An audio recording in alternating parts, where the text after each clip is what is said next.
American Morning, the most news in the morning, period. Weekdays 6 Eastern. Trapped in one of the most isolated countries in the world, North Korea, imprisoned, accused of spying, and awaiting trial.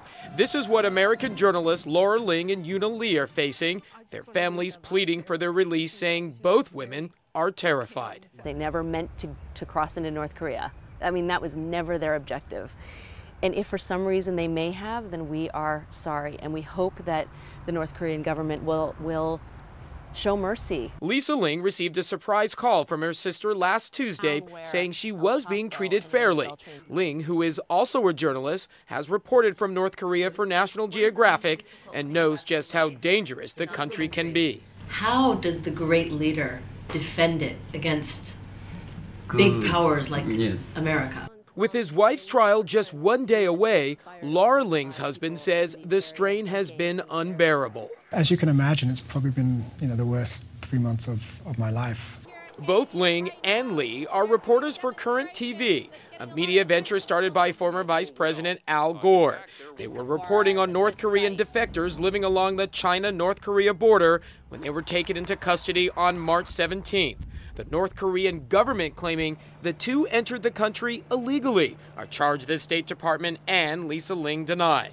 In an interview on American Morning, the former vice president says he'd even consider going to North Korea to help.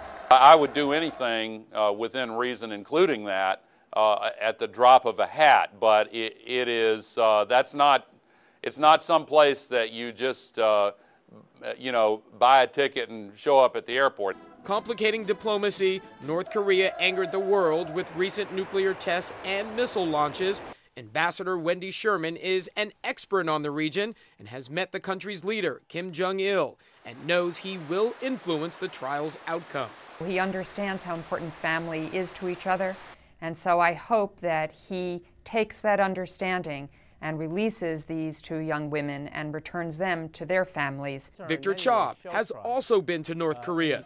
The former director for Asian Affairs under George W. Bush says the country's legal system has little rhyme or reason. I think what you would expect to see is something in between a prison sentence to perhaps even sentencing to some sort of labor camp.